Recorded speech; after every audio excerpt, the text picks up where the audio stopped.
এই ভিডিওতে শেয়ার করব সেন্ট মার্টিনে গিয়ে কিভাবে বঙ্গোপসাগরের গভীরের দুনিয়া দেখতে পারবেন, কত টাকা খরচ হবে এবং এর বিস্তারিত। বেশ অনেকদিন সেন্ট মার্টিনে ভ্রমণ বন্ধ থাকলেও আবার চালু হয়েছে কক্সবাজার টু সেন্ট মার্টিন ভ্রমণ। গাংচিলের সাথে চিল করতে করতে কক্সবাজার থেকে চলে আসবেন সেন্ট মার্টিন। এখানকার স্কুবা ডাইভিং এ ফোন করে কথা বললেই আর তাদের ফেসবুক পেজে যোগাযোগ করলেই বুকিং করে ফেলতে পারবেন। আর এবছরের জন্য প্রি বুকিং মাত্র ৩,০০০ টাকা। ডাইভিং এ যাবার আগে আপনাকে ফুললি সেট আপ করে দেওয়া হবে, প্রপার সেফটি মেনটেন করে যা যা লাগবে সবকিছু দিয়ে দেওয়া হবে এখানে, এবং নিয়ে যাওয়া হবে ডাইভিং এর নির্দিষ্ট স্পটে।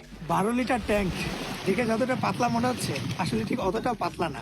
সাথে তাদের এক্সপার্ট ড্রাইভারও থাকবেন। সমুদ্রের নিচে যাবার আগে আপনাকে বেসিক ট্রেনিং এবং প্র্যাকটিসের মাধ্যমে সবকিছু শিখে দেওয়া হবে। একটা জিনিস একটু মেনটেন করা ট্রাই করবেন, ওনারা যে ইনস্ট্রাকশনগুলো দেয় সেগুলো একটু মেনটেন করবেন, তাহলে পুরো জিনিসটা ইজি হয়ে যাবে। ডুব দেওয়ার সাথে সাথেই দেখা মিলবে নানা রকমের মাছ আর জীবন্ত কোরালের। জীবন এখানে একেবারেই অন্যরকম। অনেকের ধারণা সাঁতার না জানা থাকলে ডাইভিং করা যাবে না, কিন্তু এই ধারণা একেবারেই ভুল। তবে হ্যাঁ, সমুদ্রের নিচে